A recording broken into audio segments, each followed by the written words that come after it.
Right, you're welcome along. It's Thursdays Off the Ball. Nathan with you until 10 o'clock. John Giles on the way at 7:30 as always.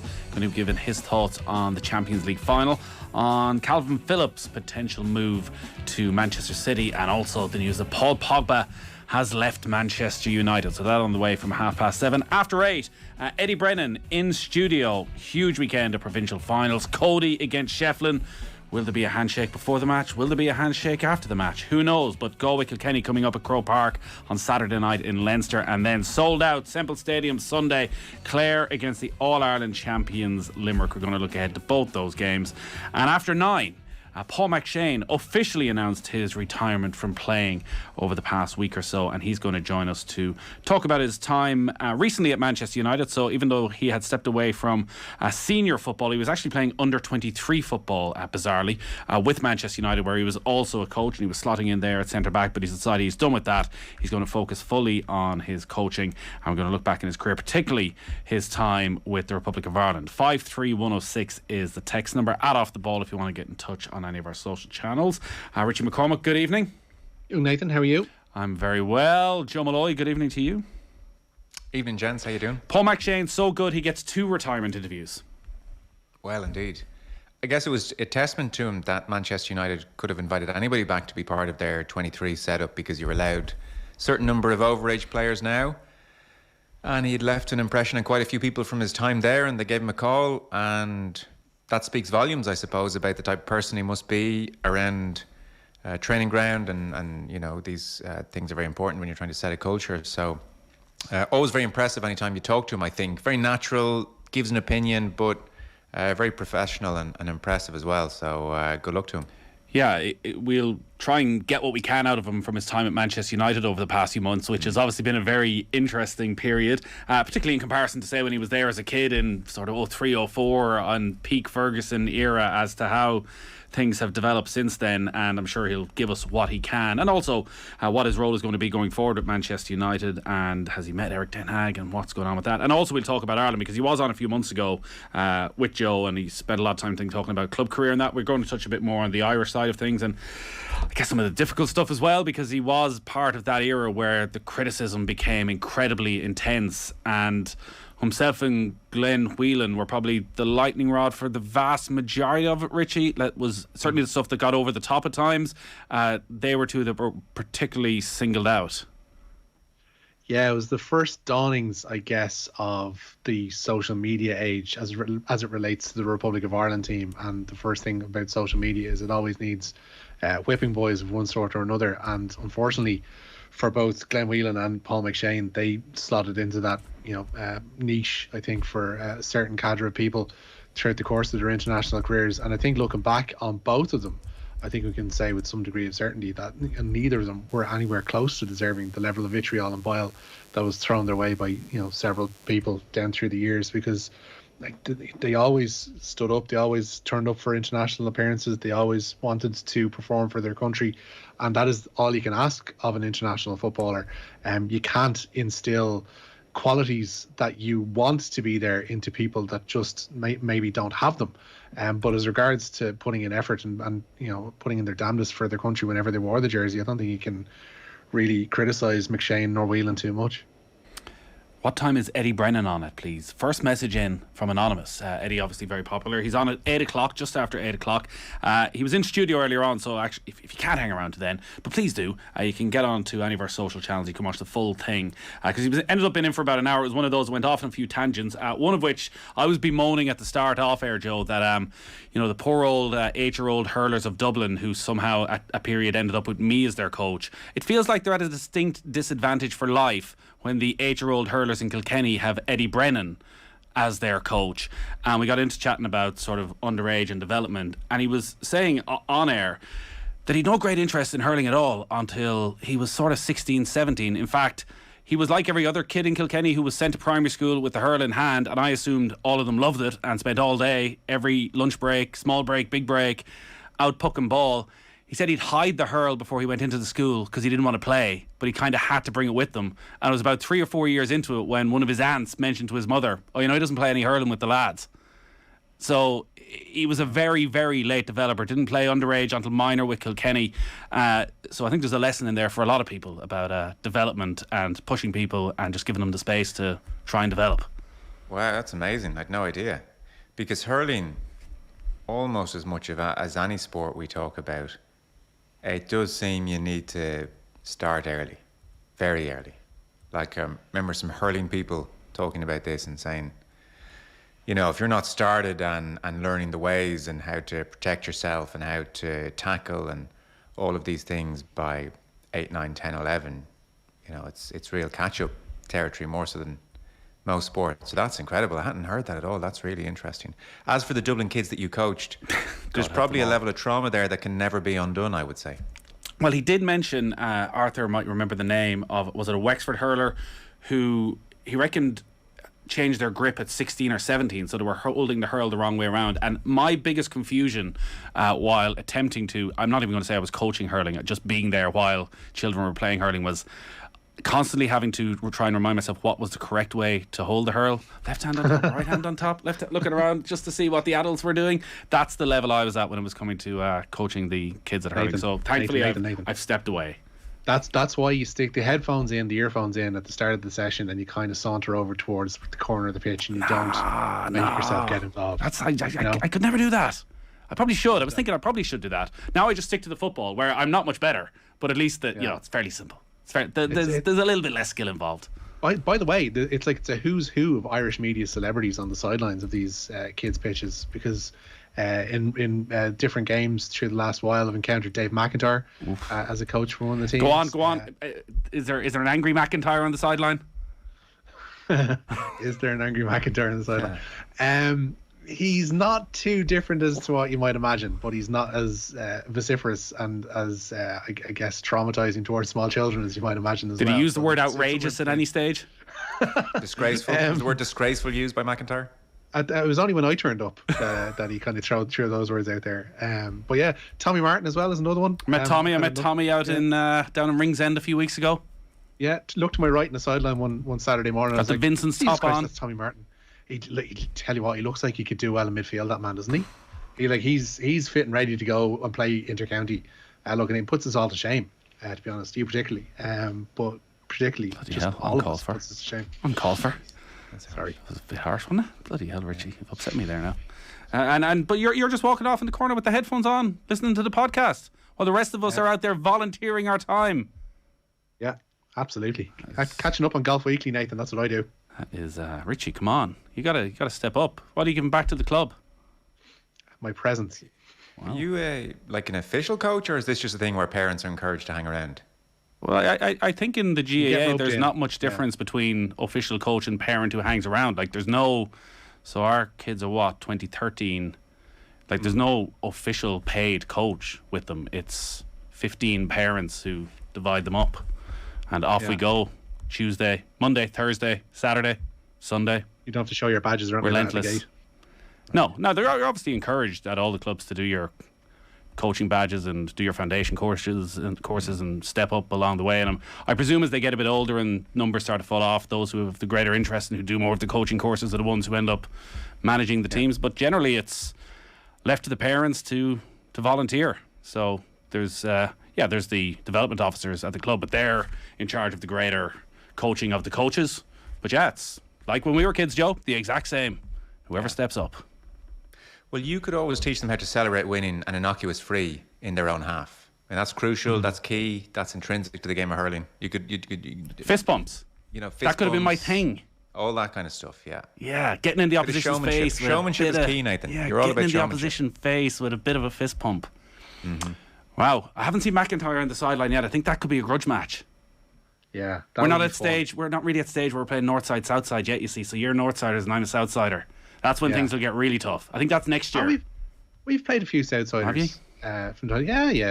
I've come across a couple of them. Yeah, absolutely. So we've had a trip to Coola, I think, this time last year as well. So Cooler good, Cooler very good. Good. It's funny, the moaning I have, Joe, about having to go to the north side. So we have a friendly against Fingolians on Saturday. It's a long bloody way, all the way up the M50. And I think back to the good old days in Mayo when we play Achill. 2.5 hours on a bus from Ballyhonus. You get there and the match will be called off. Kids these days don't know how good they have it. Similar experiences trekking into Fairview from Zelbridge, where I grew up, and it was such a thing. Like, it really was, where you'd be getting changed, wind howling, winter, miserable, ref hasn't turned up. We're like under 11s, ref hasn't turned up, and you'd have to be a decision: are we going to play and let one of the managers ref it, or now the other team don't want to? Change again in the car, head home. I like so many occasions ref didn't turn up playing DDSL football and trekking in from Selbridge. And would you, when you were trekking into Fairview from Selbridge, because you were obviously proper culchies, I'd imagine, back when you were growing up, if you're coming in from Selbridge. No? Well, I think... No, not especially. I think it was a commuter. Like, would the lads around Fairview and the clubs playing in Fairview, would they sort of look down at you as soft touch? I don't think so particularly. No, I don't remember that being it. I don't remember being called culchies. I don't think so. No, not especially. No. I think even back then, Selbridge was a little bit, kind of almost a suburb of Dublin to a degree, especially in football terms, I guess. Anyways, once again, we've gone off on a long tangent. 53106 is the text number at Off the Ball. If you want to get in touch, Newsround brought to you with Gillette Labs for an effortless finish to your day. Starting with the tennis, Richie. Yep, world number one, Iga Swiatek will play American teenager Coco Gauff in Saturday's French Open women's singles final. 2020 champion Swiatek needed just 64 minutes to dispatch Daria Kazatkina 6-2, 6-1. The Poles said her win today was an emotional one, and afterwards explained why. Well, just, being able to be in the final again, it's great, especially when I didn't know actually how I'm going to play here after so many tournaments that I played. It seemed kind of obvious for me that the streak may come to an end soon. So I just wanted to take it really step by step, and I didn't have any exact goals on this tournament, and just seeing how my game is developing every match, it's something that's giving me a lot of hope, and I'm just proud of myself. The winning streak, she mentioned there are 34 matches, by the way. She also had a lot to say about Amelie Mauresmo. So Amelie Mauresmo is the tournament director. Swiatek said it was disappointing and surprising to hear that Mauresmo had said that women's games weren't as appealing as men's matches. This after criticism of Mauresmo, who only put one of 10 night sessions at this year's event was a women's match. Swiatek said, I think women's tennis has a lot of advantages. Mauresmo had said it's her first year as tournament director. She said it was more difficult to put women's matches on late. Said there was more traction and appeal in men's matches. Difficult to find confrontation or star to showcase in the women's matches. Yeah, she's climbed down from that stance in the last 24 hours. You mightn't be surprised to hear. So she's walking back from that. We were wondering with Caitlin Thompson last night, was this some kind of post-feminist brutal honesty on Mauresmo's part? But I think she's probably reconsidering the position, and they're going to rectify it next year. Because generally, US Open, for instance, they'll have one from the male side of the draw, one from the female side of the draw when it comes to nighttime matches, and that seems to work perfectly well. It's a difficult balance, Richie, that the women's game has, in that it's far more competitive than the men's game. There's a far greater breadth of talent, but because of that, you don't get to know the personalities quite as well as having the same 3, 4, 5 men competing in the semi-finals every single tournament. Yeah, the landscape's changed almost entirely over the last 20 years, and that thing of having 3, 4 of the same men at the top of the the 3 for each major tournament, like that will begin to die away over the next while, and the men's game will, I won't say suffer the same problem, but it will encounter the same issues, say, that the women's game has at the moment, which is trying to highlight I guess its star performers. But it's a trickier thing because everything is now so fragmented, and people will follow who they follow, and people will like who they like, and the ability to go overground and the ability to enter the mass consciousness from the world of sport is going to be a more and more difficult thing, not just throughout the world of tennis, but in different sports, because the nature of media is so fragmented that, everyone has their own Instagram feed, everyone has their own TikTok feed, everyone has their own Twitter feed, and, you follow each individual's, and you kind of get locked into that little world. As regards people who are going to be superstars, the likes of the Martina Navratilovanas and Steffi Grafs and John McEnroes and yada, yada, yada, that's never going to happen again. It's just impossible for it to happen again. So it's, I guess, just up to each and every tennis player to carve their own niche. And you want natural rivalries, I guess. And this is what this could be now, looking at the age profiles of both Swiatek and Gauff. Gauff's 18, Swiatek's just, I think, celebrated her birthday the other day. I think she's 19, 20. Like, they could be set for domination of the game over the next few years, because the age profile is on their side. They have games that do kind of nicely mesh together in terms of what they can put together in a court. So we could be, fingers crossed, seeing the start of something pretty special in this final on Saturday. So as you mentioned, it's Coco Gauff she's playing in the final? Yeah, Gauff reaching her first ever Grand Slam singles final and beating the unseeded Italian Martina Trevisan 6-3, 6-1. She's the youngest woman to reach a Grand Slam singles final since Maria Sharapova at Wimbledon 18 years ago. And despite the magnitude of what she's already achieved, Gauff is unruffled. Yeah, I think I'm in the mindset now, like it doesn't matter. I mean, I'm going to be happy regardless. I know my parents are going to love me regardless, so I'm just going to go into it like another match. Yeah, it's a Grand Slam final, but like there's so many things going on in the world right now that, and especially in the U.S., a lot of stuff is happening right now. So I think it's not important to stress over a tennis match. That's a fair outlook, though. Your parents might love you more if you're a Grand Slam champion. Let's be sure. She's got a remarkable head and shoulders. She's been so impressive from day one. Yeah, really, really mature from early on. Just completed her high school education. I was going to say college education. She's not old enough to have done that yet, so she's just completed her high school education while, keeping Grand Slam run on the side going. But I do agree, like the women's game needs stars. Emma Raducanu comes along and pierces through and then has fallen away, and hopefully she rebounds. And Ash Barty, I think, really kind of caught the imagination with her Australian Open win, and then she's retired. Coco Gauff has kind of caught the imagination, but she's very young still and hasn't been able to achieve great consistency. And you do need that. And even if it's just one, even if it's Serena Williams, no one can stop Serena. That just gives you something to hang a tournament on. And the male game has had that so brilliantly for like the last nearly 20 years with the four lads, and it's been extraordinary. And you've been able to hang a narrative in a tournament on those four every time, like Nadal Djokovic just the other night. Made damn sure to see it. Could be the last time. There's a frostiness there. They're also gunning for who's going to end up top dog in the Grand Slam hunt. So there's all these ingredients that you need. And if we come along in the next Grand Slam and it's two new names, then it just has lacked that anchor since Serena has moved on a touch, I think. Well, it's similar to the conversation maybe in men's golf around Tiger, that there was a feeling when Tiger was dominating, he was too big for the game. But actually, since Tiger has, I won't say not been relevant, he's always still relevant. Like, we've had 4 or 5 guys come around and we thought they might be the next big thing, but they haven't fully grabbed the public's imagination. So we have now the world number one, Scotty Scheffler, who, I'm not lying, could walk down Grafton Street and not a single person would recognise who he is. Like, that is the problem, that you are hanging your hat then on a variety of players where dominance can be a good thing. As you say, it gives you something to compare to. Totally. Tiger versus the field, Serena versus the field, Federer versus the field, Nadal at the French Open, that all worked, Liverpool, Richie, we spoke about this again last night, but further developments today? Yeah, Liverpool CEO Billy Hogan has shared his disbelief at the French Interior Minister and Sports Minister's appearances at the French Senate yesterday. He's called for an independent investigation and not just a report into the events surrounding Saturday's Champions League final. Hogan said the club has received over 6,500 submissions from fans sharing their experiences of the authorities' mismanagement of the game in Paris, and he says it was not just Liverpool fans who suffered on Saturday. I spoke to my counterpart at Real Madrid yesterday, who made it clear that their fans also had issues. They had major concerns with the match day operation, including the policing operation around the match.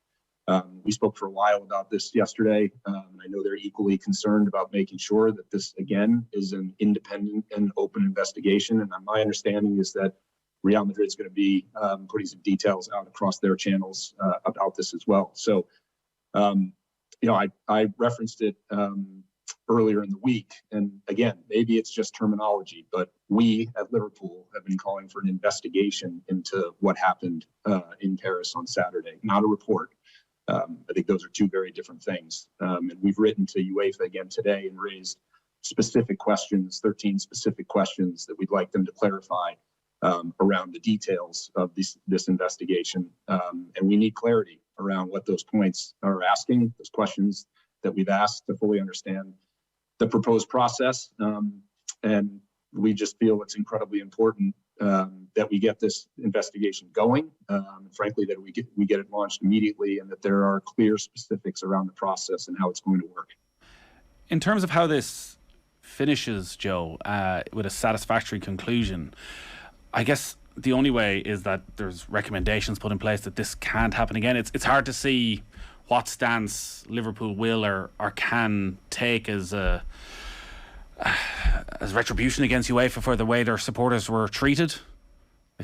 Do you boycott matches? No, I know what you're saying. I don't think so. I don't think there can be retribution or punishment as such. But I think what has struck everybody is it was a very, very bad night for the French police and French authorities. But what's turning a very bad night into something of a scandal is it would seem to most people, the outright lying of the French Interior and Sports Ministers about 40,000 plus Liverpool fans turning up, about 70% of tickets being fake, or fans turning up without tickets falling into that 70% bracket as well. These numbers just seem ridiculous, and they are, I think, exacerbating the situation because they just won't come out and just fess up. And as a species, be it on an individual level or industrial level or commercial level or systematic level, we're often not very good at just coming out and just hold your hands up. Like, just come out and just say, this one is on us. Not come out and say, the fans were late. Actually, no, it's not the fans were late. There were 40,000 fans with no tickets or fake tickets, etc. It's nonsensical, and they're turning this very, very bad night into now something of a saga. And I think Liverpool, I was going to say kind of smell blood here, but they sense that the French Interior Ministers and Sports Ministers are talking absolute nonsense. So there's actually probably an incentive there now to say, well, let's really examine what you're saying and tear it apart because it is so nonsensical. So I don't know, they're creating a storm almost by not just coming out. And like, if they came out, held their hands up, apologized profusely and showed all of the things that went wrong and all of the things they're going to make sure don't happen again, I think there'd be a degree where everyone would have to say, okay, look, none of us are perfect. We can understand these things happen. A couple of interesting pieces of League of Ireland news, Richie.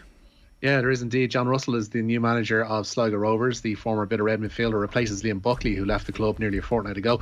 37-year-old Russell has been in temporary charge for Sligo's last two games, a win over Derry and a draw with UCD. His first full game in charge will come at home to Finn Harps on June the 18th.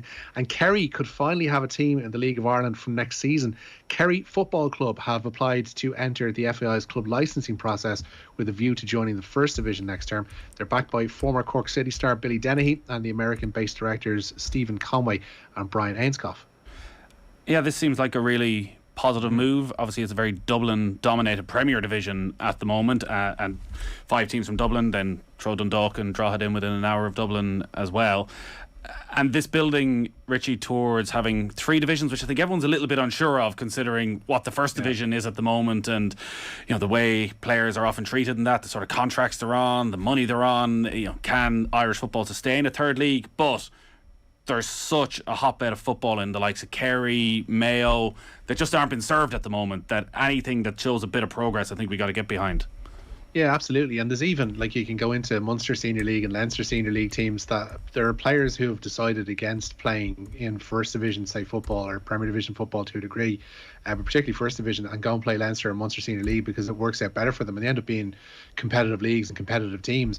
But there has been a need to expand the league into areas where it just hasn't touched in the last while, or it has previously been and has died away, and there are, massive footballing communities there just ready to be tapped into, Kerry being one of them.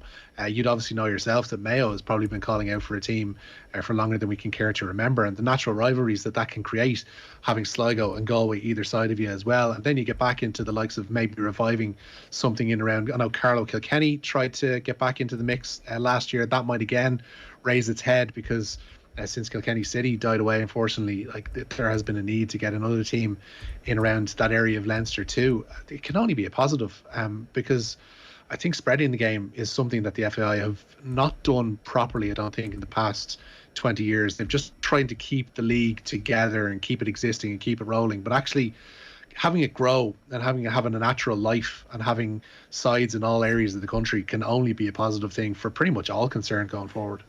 The other point, of course, to make as well is if League of Ireland clubs now are going to be responsible to a large extent for developing talent, then you want them spread around the country as much as possible. It is no good having this very Dublin-centric league if we're as part of this plan we have now, particularly post-Brexit, where we're going to say, well, the League of Ireland clubs will bring players through.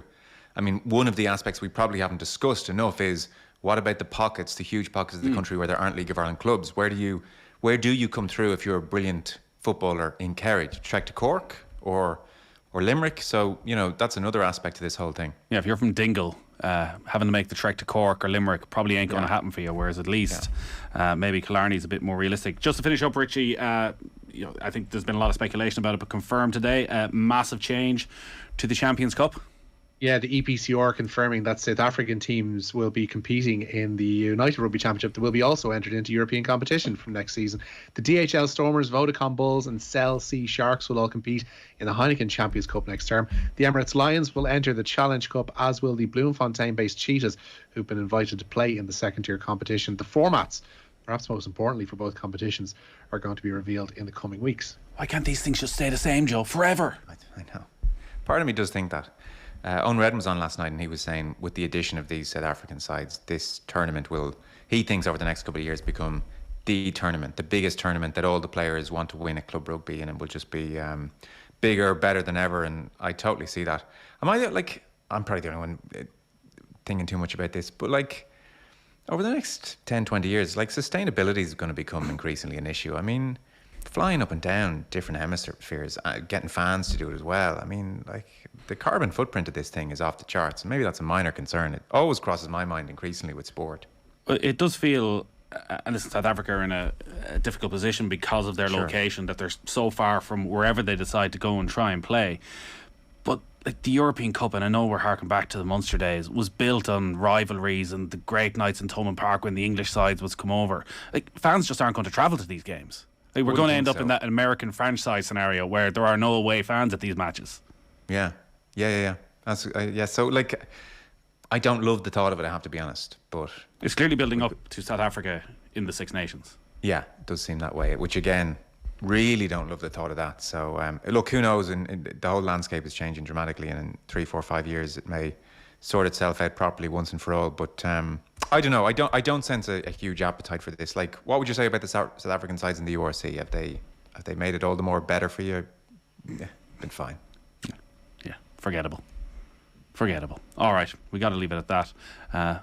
Coming to you live and exclusive and off the ball next season. I'll be in South Africa. Nathan, first trip to South Africa. We'll be there, Joe. It's going to be amazing. Yeah, I cannot wait to bring you Leinster against the Bulls live from South Africa. We're sending the full production team. Magic. Joe, thank you as always. All right, lads. Richie, enjoy the weekend. Thanks, lads. All right, John Giles coming up in a moment, but first time for the cash machine.